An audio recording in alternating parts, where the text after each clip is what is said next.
Munting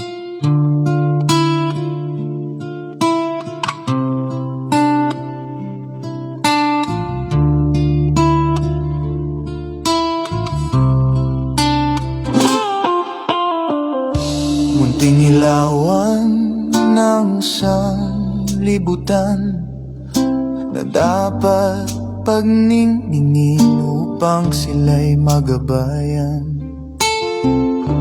Kadiliman ng kapaligiran, ang munting ilawan ay dapat na mapagmasdan. Pagningin mo ang iyong ilawan upang kadilim ay lumisan. Maging gabay ka ng buong sanlibutan. Akayin mo ang mga taong nasa karimlan.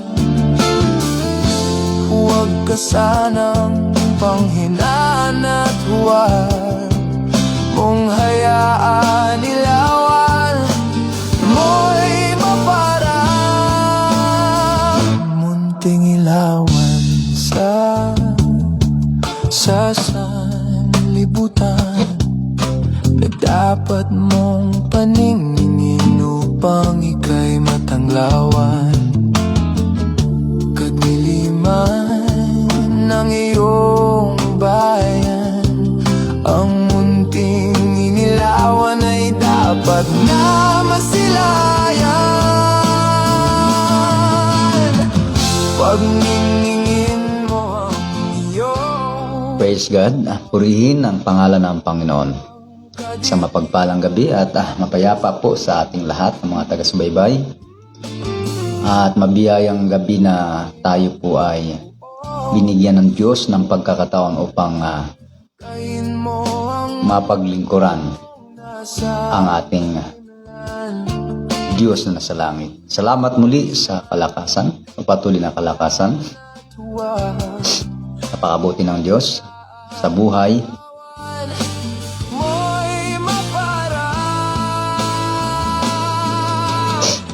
At sa patuloy niyang habag at kung paano siya nagpapahinuhod upang ang tao po ay bigyan ng pagkakataon na magawa ang kanyang banal na kalooban.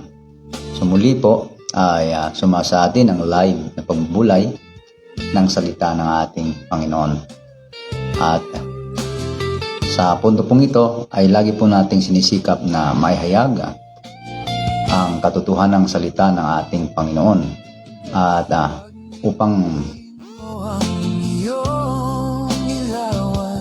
ang tao ay makaalam ng katotohanan ng mabuti at kung ano ang ayon sa nais ng Panginoon na tayo dapat na makakalakad sa kanyang daan na dapat nating lakaran. So God bless po sa ating mga taga-subaybay at sa mga nakantabay.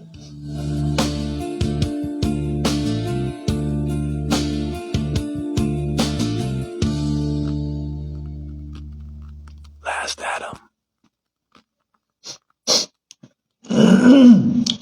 At sandali pong ito, ating pong samantalahin ang pagkakataon. At halina po kayo't ating bigyang daan ang magbulay ng salita ng Diyos. Salamat sa Panginoon, salamat sa kanyang biyaya sa atin. At napakahalaga na nasayin natin ang tayo po ay patuloy na makaalam kung ano yung bagay na nais ng Diyos. Ang kailangan po natin dito yung tayo po ay magkaroon ng panahon para po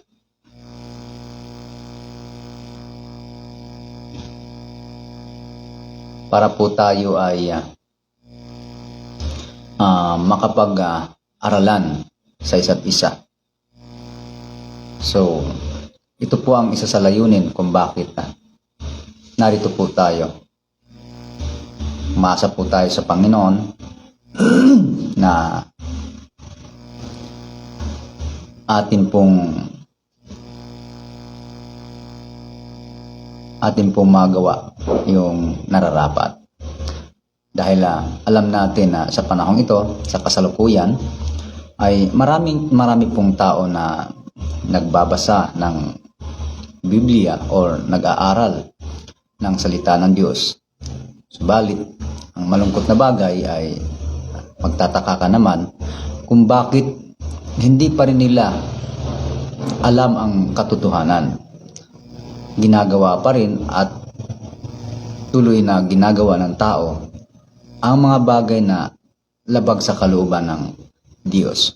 Kaya, gaya ng sinabi nga rito sa aklat ng ikalawang Timoteo, sa 3, talata po ay 7, nang sabi po rito, na laging nagsisipag-aral at kailan paman ay hindi nakakarating sa pagkaalam ng katotohanan. So, mahalaga po, hindi po sinasabing mali ang mag-aral. Ano po? Pero ang dapat, kung tayo po ay mayroong pag-aaral ng salita ng Diyos, ang isa po sa layunin ay upang malaman ng tao ang katotohanan. Dahil wala naman pong saysay kung ginagawa nga ng tao ang mag-aral. Tulad niyan, Bible study dito, Bible study doon, or pagtuturo, pag-aaral. Yan po ay hindi masama o hindi mali. Pero yun pong inaasahan na dapat na dahil sa patuloy na ginagawa ang pag-aaral ng salita ng Diyos o yung mga Bible study na ginaganap, ay inaasahang may mga tao na mahikayat sa katotohanan. Hindi lamang dahil sa nahikayat mo sa magandang presentasyon ng mga dako or anuman mga bagay na yan, or dahil sa kilala or sikat, or dahil sa marami, o dahil sa ganito, mga magaganda ang kanilang mga dako, o kaya ay mga magagaling ang mga awit, or talagang makikita natin na hindi dahil sa ganon. Ang pinaka layunin kung bakit kailangan mag-aral, ano po?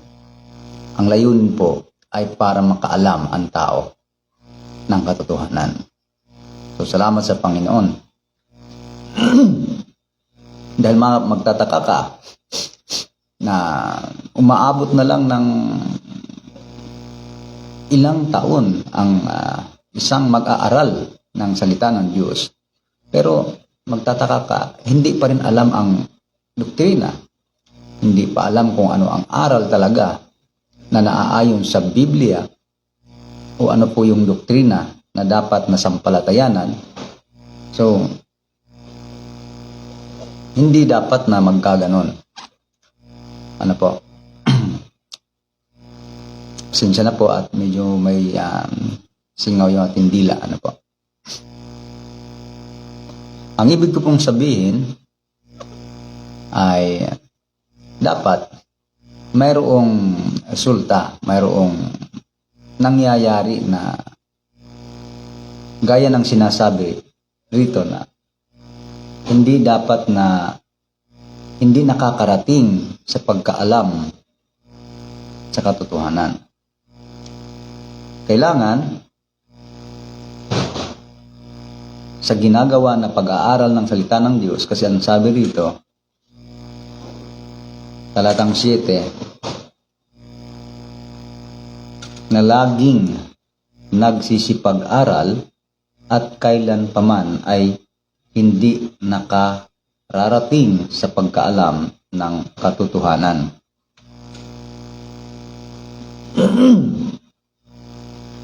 Kaya, ang atin pong inaasahan dito, malaman ng tao ang katotohanan. Amen?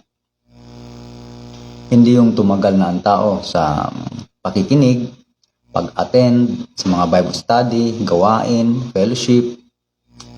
Pero tanungin mo kung ano ang aral, hindi alam ang aral. Kaya magtataka ka kung paano sila lumago at paano lumalim ang pananampalataya. So yung baka, yung samahan lang, yung pakikitungo sa isa't isa, yung samahan, yun lamang po yung tumibay. Ano po? Pero pagdating sa mga aral at turo, doktrina, na dapat malaman ng tao, yung katotohanan, ay hindi alam. Ano po? Hindi alam ng sino man. At kung minsan, nandoon yung hindi nagkakaisa. Iba-iba ang naging paniniwala o iba-iba ang nagiging aral ng bawat isa. So, hindi po dapat ganon. Ano po? Pagkat, kailangan may mangyayari na pagkaalam ng katotohanan. Sapagkat, ang kaligtasan, una muna ay dapat malaman ng tao kung ano yung katotohanan. Sapagkat doon sa katotohanan, yun yung dapat na sampalatayanan at ipamuhay.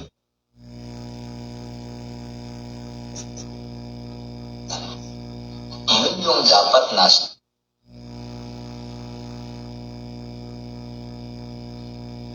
So, praise God, praise.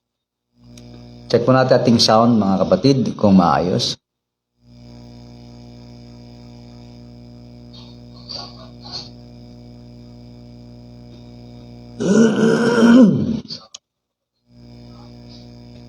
Okay, tuloy po tayo. Testisan lang po tayo kung may mga tunog na nakakasagabal.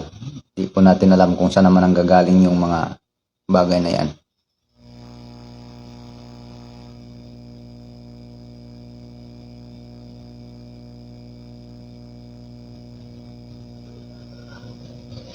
Excuse.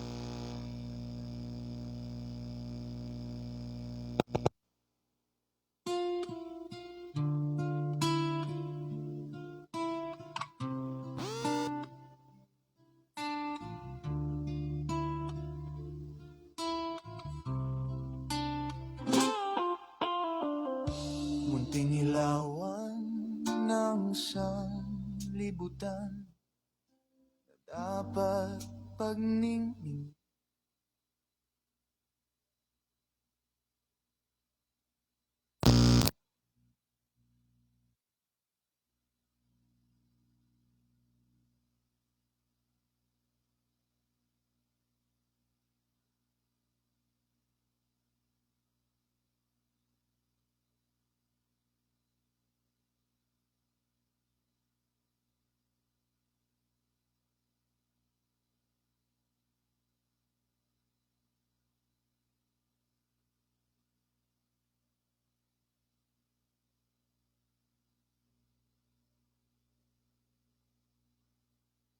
Praise God, praise.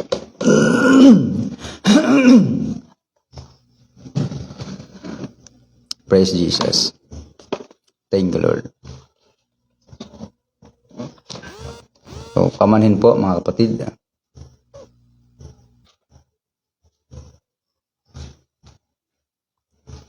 Okay, tuloy po tayo mga kapatid.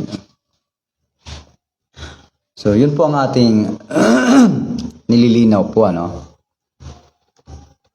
na bago po ang kaligtasan, matamo ng isang tao, alam niyo po, yun naman po talaga ang purpose natin, yung maligtas tayo. Hindi lamang po yung meron tayong dinadaluhan, inaatinan. Kasi kahit pa po lahat atinan, lahat ng mga samahan, lahat ng mga fellowship, lahat ng sino-sino po yung mga samahan sa panahon natin ngayon, kung hindi rin naman natin masumpungan ang katotohanan, baliwala po ang lahat na yan.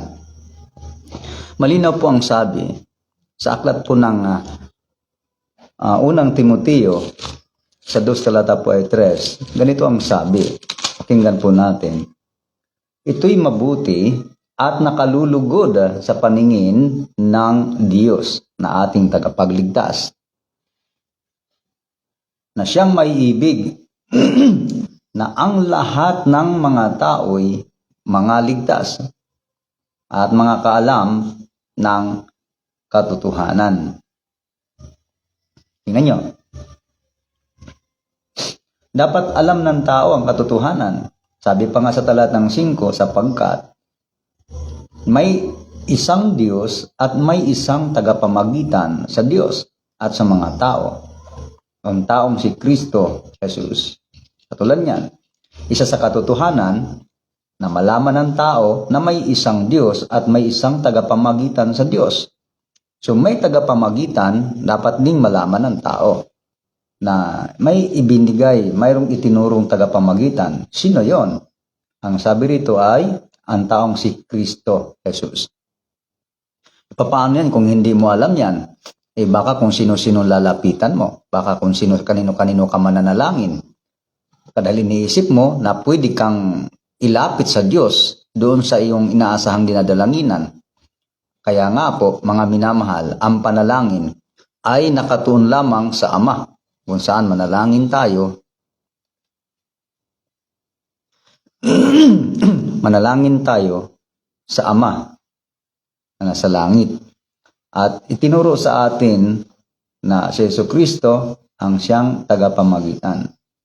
Ayan. Hindi po kahit na sinong tao ang tagapamagitan. May isang tagapamagitan. Ang taong si Kristo Jesus. So, bakit po natin itinuloy sa talatang 5? Maliwanag na kailangan malaman ng tao. Malaman ng tao may pinakilalang Diyos, may tagapamagitan.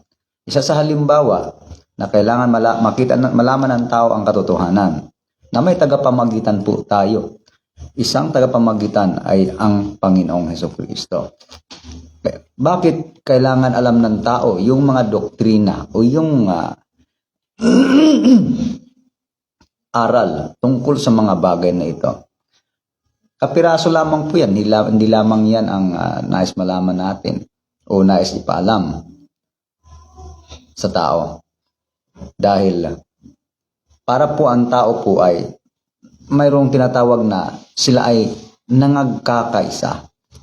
Dahil ang pagkakaisa, una, ay nagsimula yan sa turo. Nagkakaisa sa pamamagitan ng aral at yung doktrina. At malaman ng tao na ang katotohanan. Marami pong katotohanan na sinasabi. Subalit, ay kapag sinuri po natin ay hindi katotohanan. Ano po? Dahil ang pagiging matatag, matibay ng isang tao ay doon sa katotohanan. Hindi sa samahan. Ano po? Hindi sa samahan ang pagtatag ng tao, ang pagiging matibay, kundi sa pananampalataya niya sa aral na kanyang napakinggan. Doon dapat tayo maging matibay o matatag sa ating pong ginagawa. Kung ano yung sinampalatayanan. Hindi po sa samahan, hindi sa dahil sa. Kasi kung samahan lamang po ay marami po tayong mga makikitang samahan na sila po ay matatag, sama-sama sila. Pero hindi sila nagkakaisa sa isang aral o hindi nagkakaisa sa doktrina o maging sa paniniwala. Pero magkakasama sila. Matatag ang kanilang samahan. Hindi sila nagkaroon ng tinatawag na kontrahan. Kasi sa iba pong samahan, iniwasan po nila ang mga doktrinang aralin dahil nagdudulot lang daw sa kanila ng maaaring hindi pagkakaisa o hindi nagdudulot sa kanilang kaguluhan. Kung kaya isa po ito sa iniwasan ng mga ibang mga ngaral. So pumupokus na lamang sila sa preaching o kaya sa pagpapatatag ng samahan, pagpapatibay ng kanila pong samahan.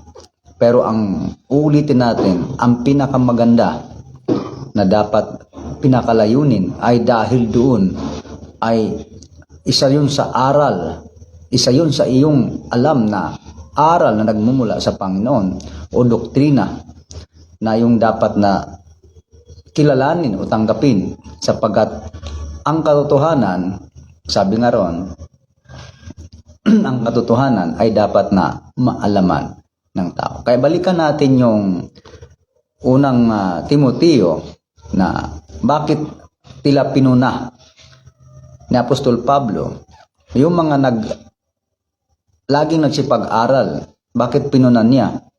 Sabi niya na laging nagsisipag-aral gayon may hindi nakarating sa pagkaalam sa katotohanan. Meron siyang nakita na sa kanila pong sa kabila ng kanilang laging pag-aaral, di ba? Mga Bible study dito, Bible study doon. Hindi pa rin nila arok ang dapat nilang sampalatayanan. Lingid pa rin sa kanila. Kaya walang tibay ang kanilang paniniwala tungkol sa kung ano yung aral talaga na dapat ipamuhay at sampalatayanan. Nandun yung pagkakaiba-iba ng kanilang paniniwala. Kaya nga kami, tutulpo kami diyan na magkaroon ng tinatawag na sama-sama, kung hindi rin naman kaisa sa aral. Tutulpo kami diyan kasi ang sabi po dito sa banal na kasulatan, mayroon po tayong babasahin dito sa aklat ng Juan sa 17, kabanatang 17.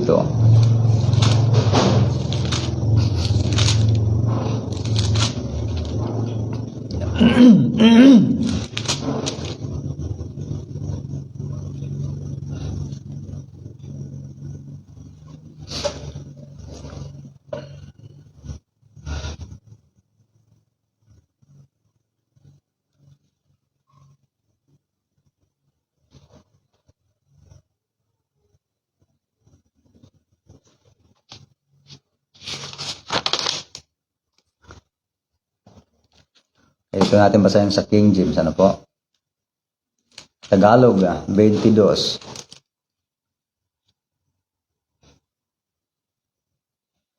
Ang kaluwalhatian sa akin ibinigay mo, ay ibinigay ko sa kanila, upang sila'y maging isa, naggaya naman natin na iisa. Tingnan niyo po mga kapatid, mga minamahal. Pansinin niyo po ito. Hindi ito tumutukoy sa isang pagkakatipon lamang. Dahil alam natin, mga minamahal, na ang mga lingkod ng Diyos ay kalat yan sa iba't ibang panig ng mundo. Kalat yan sa iba't ibang panig ng sanlibutan. Kahit po yan hindi magkasama-sama sa pagkakatipon, pero magkaisa po yan. Paano naging isa? Una po, kung ano yung aral at turo. Dahil kahit po magkasama, kahit po nasa isang fellowship, ay kung hindi naman magkakaisa sa aral, iba-iba ang paniniwala, iba-iba ang turo, iba-iba ang aral, hindi rin po yan ang sinasabing hahantong sa tinatawag na kaligtasan, sapagkat ang itinuro ng Diyos pagdating po sa kaligtasan ay upang maalaman, ay ang maalaman ng tao ang katotohanan. Sila ay mangaligtas. Kaya sa 22, binasa natin, ang sabi,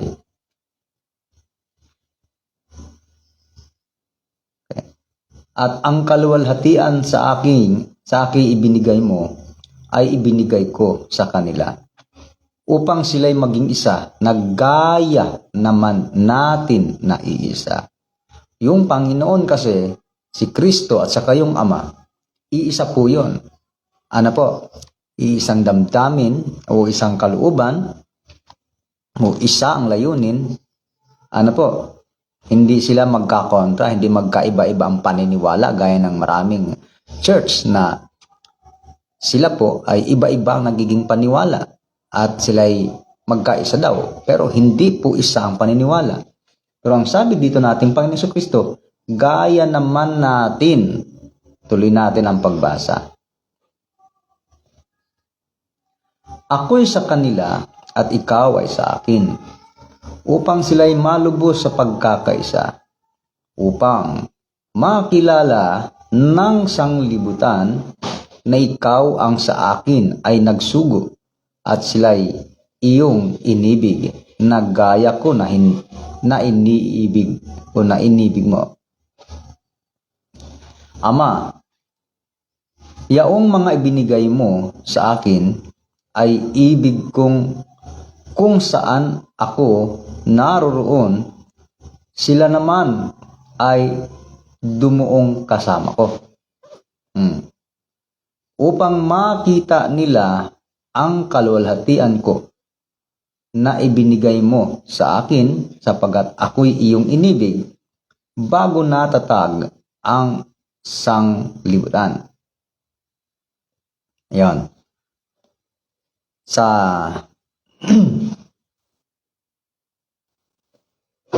talatang 21, upang silang lahat ay maging isa na gaya mo, Ama, sa akin, at ako'y sa iyo, na sila naman ay sumaatin upang ang sanglibutan ay sumampalataya na ako'y sinugo mo.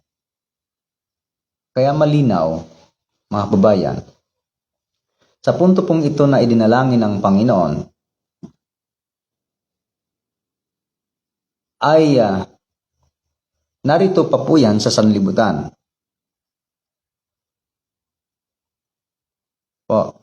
Narito pa po ito sa sanlibutan. Verse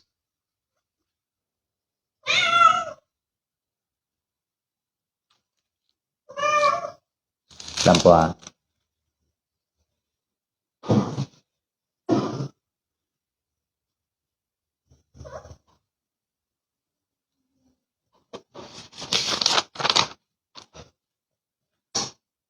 sa sanlibutan na dito po sa talatang 17, pakabanalin mo sila sa katotohanan.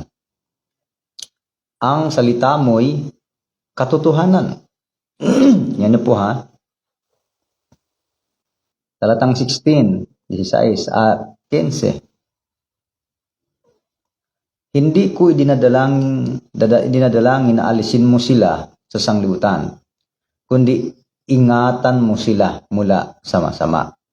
So ito po ay maliwanag na nasa sanglibutan pa po sila. Buhay pa, dahil nasa sanglibutan. Pero hindi niya idinadalangin na alisin sila sa sanglibutan, kundi ingatan mo sila mula sa masama. Hindi sila taga sanglibutan. Ayon. Yung dinadalangin ng Panginoon ay malinaw na hindi sila taga sanglibutan. Yung pamumuhay hindi makasanlibutan. Hindi tulad ng mga tao na makasanlibutan. Maraming tao makasanlibutan. Ang pamumuhay ay makasanlibutan.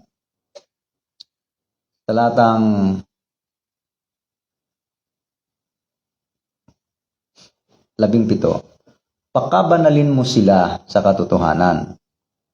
Ang salita mo'y katotohanan. Dito inulit po yung salitang katotohanan. Ang magpapabanal sa tao ay katotohanan. Kaya ako nga nabanggit sa inyo na mahalaga po ang katotohanan.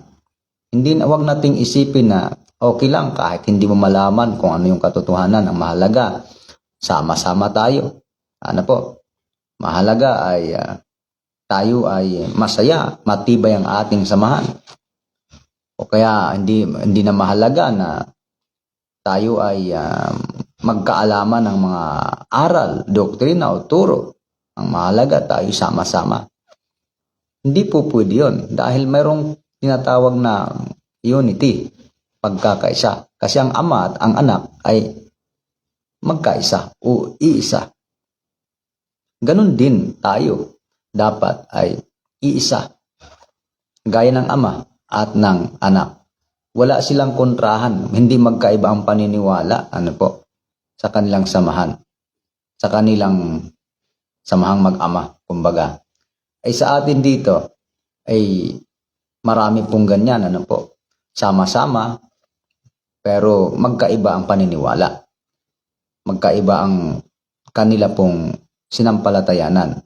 Pero yung sinasabing katotohanan, yun kaya'y alam ng bawat isa. Yung katotohanan na dapat muna malaman ng tao para ang tao po ay mangaligtas. Ayun. Kahit tumagal ka sa isang samahan, kahit masaya ka dyan, kahit na ikaw ay komportable dyan, ang tanong, yung katotohanan ba naiaral ba? Yung katotohanan, batay sa salita ng Diyos, yan ba ang itinuturo dyan? Ang iniaaral dyan? Iba kapag dating ng panahon, pari-pariho namang hindi alam kung ano yung aral. Kaya may mga tinatanong nga tayo dyan sa iba-ibang mga samahan. Sinusubukan nating tanungin. Ano po bang aral? Anong doktrina? Anong paniniwala? Wala, hindi nila masasagot. Yung isa, sasagot ng iba. Yung iba naman ay sasagot naman ng iba. So, ang mangyayari po dito, ng aming minamahal, ay nakakalungkot yan. Dahil nagsama-sama, ang akala nila ay yun na yung hinahanap ng Diyos. Yung magandang samahan, maganda, matatag, matibay, ang kanilang pagsama-sama. Pero papaano? Yung doktrina. Ayun. Mahalaga ang doktrina. Huwag niyong sabihin. Huwag niyo po niyong sabihin hindi mahalaga ang doktrina. Dahil mahalaga po yan sa banal na kasulatan. Although kasunod na lang dyan yung pag-iibigan, kasunod na lang dyan yung tinatawag na pag-unawaan, kasunod na lang dyan yung mga bagay na mamuhay at lumakad sa kabanalan, lumakad sa kababaan. Pero talagang hindi natin pwedeng alisin ang doktrina. Kasama yan. Kaya kung ang pagpapatibay lamang ng isang preacher o ng isang mangangaral ay para maging matatag ang inyong samahan o ang samahan natin o samahan ng sino man na kanyang kinabibilangan, matatag ang samahan, matibay, talagang masasabing komportable sila sa isa't isa. Pero pagdating naman sa aral, ang tanong, yun bang aral ay naaayon sa salita ng Diyos? Hindi kaya kanya-kanya, hindi kaya iba-iba? Yan po ay tanong lamang. Kaya dito po, sabi sa ating binasa, kung paanong ako'y iyong sinugo sa sanglibutan, sila'y gayon ding sinusugo ko sa sanglibutan. Yan. At dahil sa kanila'y pinabanal ko ang aking sarili upang sila naman ay mangagpakabanal sa katotohanan. Ano raw? Anong sabi? At dahil sa kanila'y pinabanal ko Ano po? Pinabanal ko ang aking sarili upang sila naman ay mangagpakabanal. Saan? Sa katotohanan.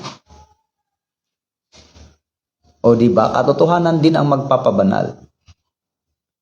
Brad, mahalaga ba ang magiging banal? Yes.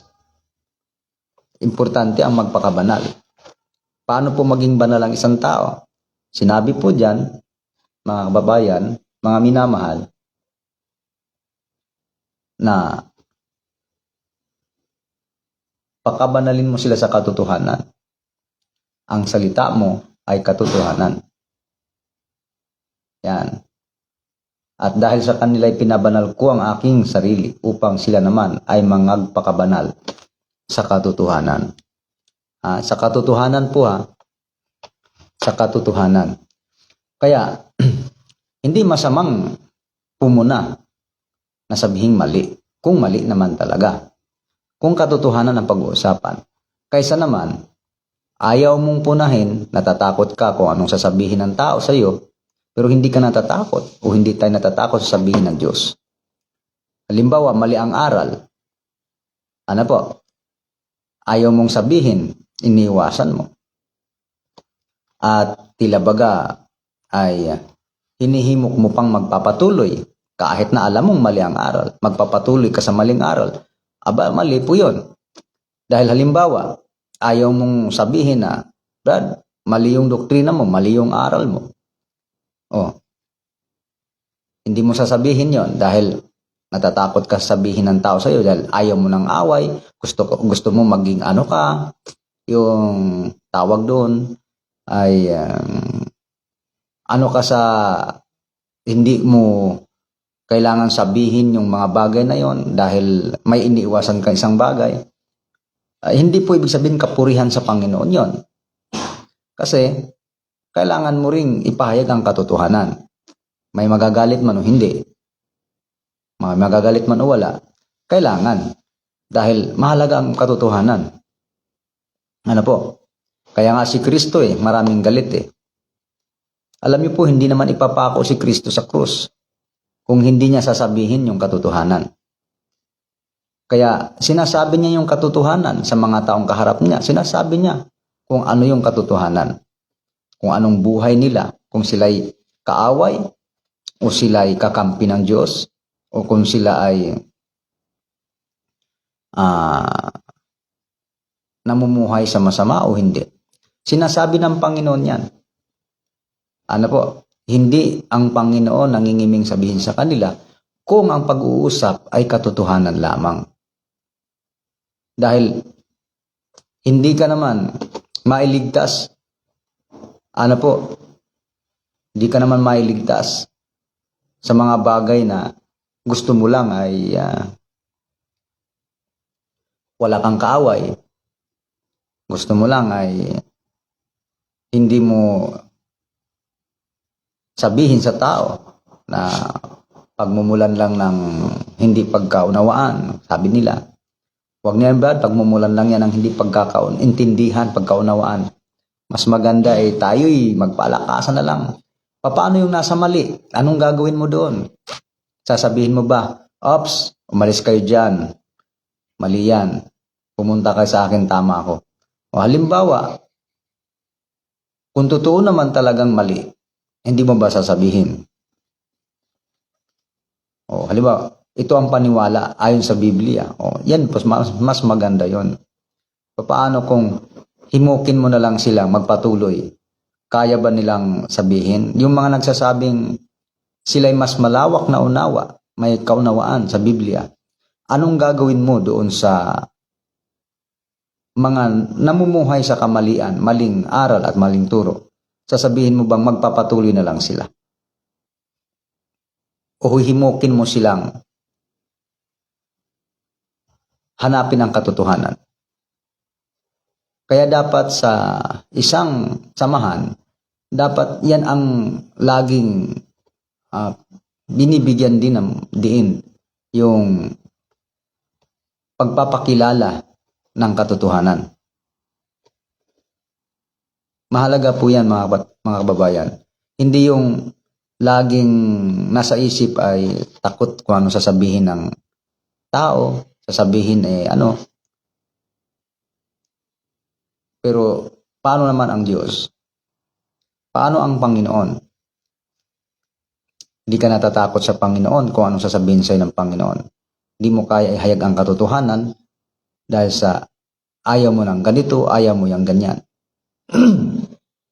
Ayon. Ulitin po natin. Dito po sa Aklat ng unang Korinto, 14 talatang 26.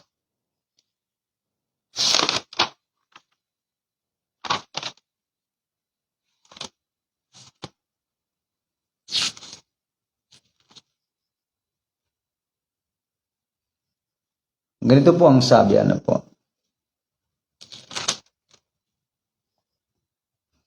Ano nga ito, mga kapatid? Pagka kayo'y nangagkakatipon, ang bawat isa sa inyo'y may isang awit, may isang aral, may isang pahayag, may wika, may isang pagpapaliwanag. Gawin ninyo ang lahat ng mga bagay sa ikatitibay. Ayan. Tingnan nyo. Upang mapagtibay ang bawat isa. Ano po? Saan mapagtibay? Sa samahan? Hindi. Gagawin ang pagpapatibay sa pamamagitan ng aral. Anong aral? Una, sabi rito, sa mga pagkakatipon pa nga lang, merong sinasabi rito na may awit, may isang aral, may isang pahayag, may wika, may isang pagpapaliwanag. Gawin ninyo ang lahat ng mga bagay sa ikatitibay. Ayan. Sa ikatitibay, ano ang pagtitibayin mo sa kanila? Ayan. Mahalaga po yan na maintindihan. Meron kang pagtitibayin sa kanila. Ano po? Pagtitibayin mo ang bawat isa sa pamamagitan ng mga bagay na sinasabi dito. Ayan. Binasa na natin. Isang awit, isang aral, mayroong wika at pagpapaliwanag. Ayan. Kaya, kung sinasabing may aral, doctrine, kailangan po pala sa loob.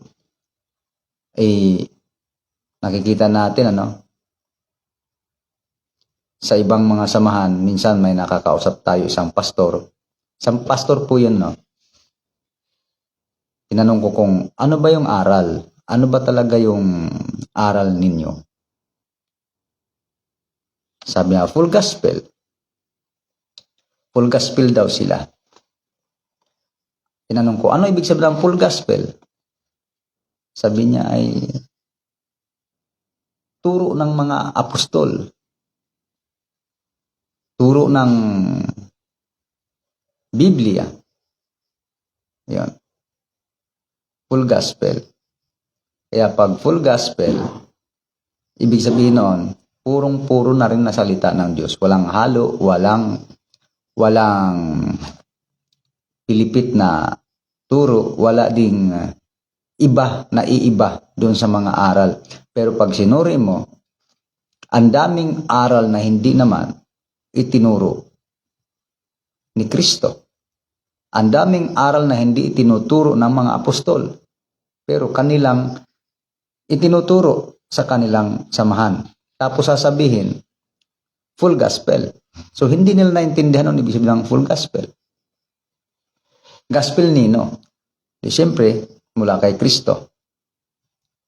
So kailangan maintindihan kung ano yung full gospel. Mahalaga yon sa ating mga mananampalataya. Hindi pwedeng alisin at ibabaliwala yan sa mga nagnanais na maligtas. Ano po? Kaya utos magtanong, utos ay siyasat sa aklat ng Jeremias. Ano po? Dapat tayo ay magsuri at patuloy na umalam ng katotohanan. Marami po dyan. Hanapin nyo. Huwag lang kayong makontento doon sa masasabi nating international sila.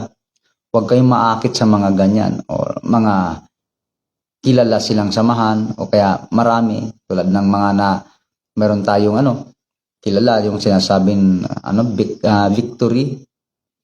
Mayroong mga ganyang fellowship. Victory. Pero yung mga membro, pag nakakausap mo, mga kababayan, mga minamahal, ay napakalayo doon sa aral ng Diyos. Ano po? Mga lingkod sila daw ng Diyos, mga miyembro o mga kabahagi, pero may mga bakla, may mga tumboy, tapos nakikipagkaibigan sila, nakipagbarkada sila sa mga manginginom, mananigarilyo. Kaibigan daw nila yon. So yan ay bahagi lamang ng dapat nating matutunan. Ano ba ang purpose natin? Bakit kailangan mag-aral? Balik tayo, simula. Bakit kailangan nating mag-aral ng salita ng Diyos? Napuna kasi ni Apostol Pablo na laging nagsisipag-aral, kailanman ay hindi nakararating sa pagkaalam sa katotohanan. Mahalaga ang katotohanan. Uulitin natin, mahalaga ang katotohanan. Dahil ang sabi doon, na siyang may ibig na ang lahat ng tao ay mga kaalam ng katotohanan at mga ligtas. Matthew sa John 4 verse 20-24, hinahanap ng Ama ang tunay na mananamba sa Kanya na siya'y sambahin sa Espiritu at sa katotohanan. Sa aklat ng John 1:17 verse 17, pakabanalin mo sila sa katotohanan. Ang salita mo'y katotohanan. Ayan. Kaya, napakahalaga, Napakahalaga yan, mga kababayan, na maintindihan ng tao. Hindi porkit nasa isang samahan ka na, ligtas ka na. Suriin mo, mabuti, kung dyan ba ay may katotohanan. O baka, hindi lang sasabihin ni pastor sa'yo, yung mga aral ng Diyos kasi iniwasan niyang matisod ka. Baka ikay umayaw, lalo pag nalaman na ganito ang aral at yan ay hindi mo magugustuhan. Kasi kahit hindi magugustuhan ng tao yan, hindi ibig sabihin na mali na. Hindi po ibig sabihin din na kaya nagugustuhan ay tama na. Dahil nananatili ang standard ng Diyos. Ang mali, mali, tama, tama. Pero hindi lahat ng tao natutuwa sa tama. Hindi rin po lahat ng tao ay nalulungkot sa mali. May mga tao na kahit mali, ay mas pinapayagan na nila. At kahit tama, mga minamahal, ay hindi na nila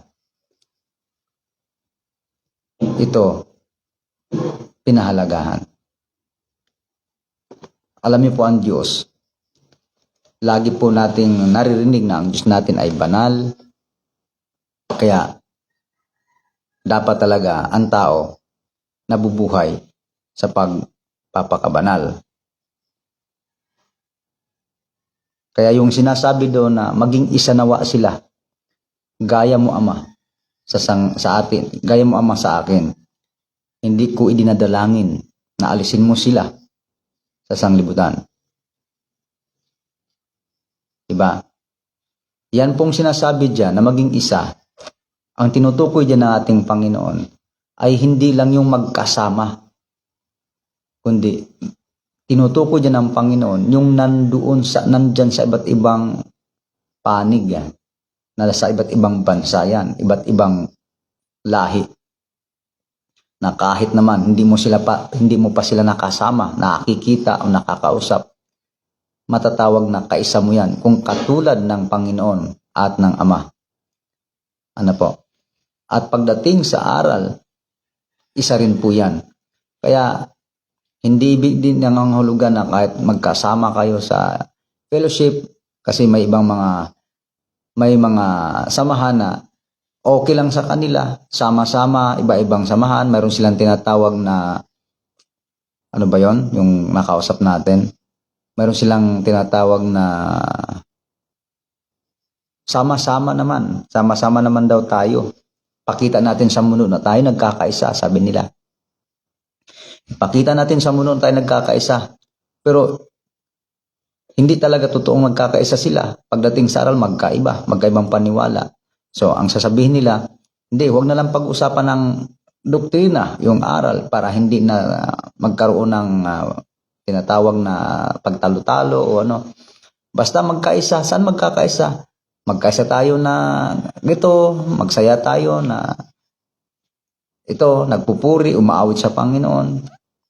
Hindi talaga magkakaisa. So, yun po isang uri na pandaraya. Kaya, ang ibig sabihin ng magkakaisa, lahat po magkaisa. Hindi lang magkaisa sa isang lugar na nagkakatipon. Kahit po magkaisa sa isang lugar na nagkakatipon, sama-sama, huwag mong papaniwalayan ng sanglibutan na magkaisa kayo. Yan po isang uring pandaraya. Ipapakita mo sa mundo na, para makita ng mundo na tayo nagkakaisa. Hindi po totoo yun na nagkakaisa.